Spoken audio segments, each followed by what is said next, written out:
justement, si on est tous d'accord sur ce plateau pour dire qu'en effet, il est temps que ce vrai Big Bang finalement du logement arrive, quelle est selon vous la priorité? Est-ce qu'il faut libérer plus de foncier? Est-ce qu'il faut arrêter de produire toujours plus de normes, voire peut-être même en fait au contraire apurer les choses en la matière?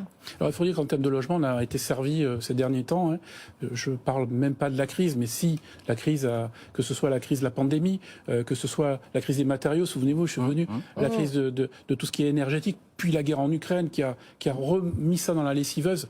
Aujourd'hui, ce qu'on a pris, c'est pas des sécateurs, c'est pas du ciseau, c'est l'effet rotophile, j'appelle ça. C'est-à-dire qu'on a pris des lames dans tous les sens. Les mesures récentes du gouvernement, elles vous laissent sur leur faille. Il y a une certaine unanimité des professionnels pour dire ça, on n'y est pas du tout là. Écoutez, la semaine dernière, lundi après-midi, je me suis exprimé au nom des 7 grandes fédérations de la filière construction et j'ai lu notre communiqué qui était, je le pense, qui a surpris, qui a estomaqué un petit peu les membres du gouvernement qui étaient là et certains acteurs du logement. Ça a été dur, hein, oui, mais je suis là, chacun à sa place. Je suis là pour ça. Je suis là pour dire les vérités. Ce qui nous a été proposé la semaine dernière est totalement insuffisant. J'ai parlé de mépris, j'ai parlé de colère, voilà. Mais une fois que c'est dit, eh bien nous, on passe à autre chose dès le lendemain. Et c'est ce qu'on a fait. On retravaille. Cette semaine, je vois tous les présidents des parlementaires de chaque tendance à l'Assemblée nationale. Ça commence ce soir, demain et toute la semaine. Voilà, parce qu'on travaille, on va convaincre.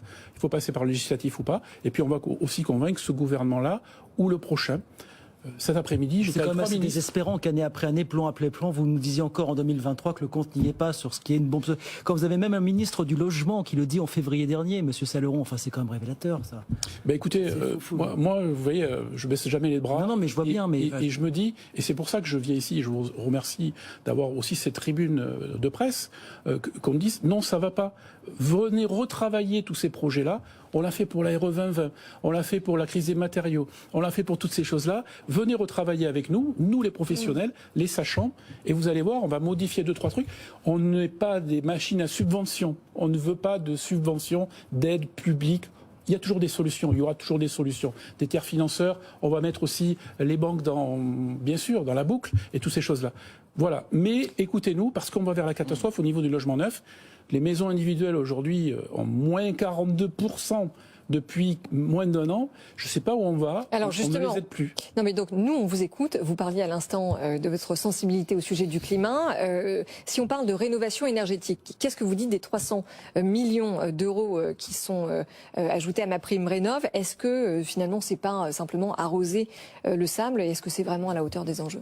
Écoutez, justement, cet après-midi, il y avait l'événement décarbonation du BTP, du bâtiment, avec 3 ministres qui étaient présents. J'étais présent et je me dis, les lundis après-midi se suivent, mais ne se ressemblent pas. Autant, la semaine dernière, je vous ai dit, le mépris, la colère que l'on portait contre nous. Aujourd'hui, j'ai dit, écoutez, ça va dans le bon sens. Maintenant, il faut travailler avec nous. Les 300 millions, il va falloir aussi... pour mon accompagnateur Rénov', mais aussi un petit peu... C'est un peu anecdotique, on est d'accord, M. Saleron, quand même, 300 millions à hauteur des... Écoutez, il y a M. Pisani-Ferry qui a parlé de 48 milliards de plus à mettre sur le bâtiment il y a 3 semaines pour réussir la transition écologique. D'ailleurs, et c'est la politique de l'État. Moi, je ne vais pas dire qu'il en faut moins, mais en tout cas, il faut trouver des solutions. Aujourd'hui, elles n'y sont pas. Mais en tout cas, donc on arrose le sable avec le montant... MaPrimeRénov', je ne crache pas dessus, c'est quelque chose qui fonctionne, qui est lisible, parce que oui, il y a trop de bugs. 20 000 bugs, c'est énorme, 20 000 bugs. Mais il y a quand même 700 000 dossiers par an. Vous voyez, 20 000 sur 700 000, c'est 3%. Il y a des choses qui ont été beaucoup plus violentes au niveau des échecs. Et on avance. Le message est passé. Et comme vous le dites, les lundis passent, mais ne se ressemblent pas forcément. Merci beaucoup, Olivier Saleron. Merci de passer nous voir, le président de la Fédération française du bâtiment, avec nous ce soir sur BFM Business.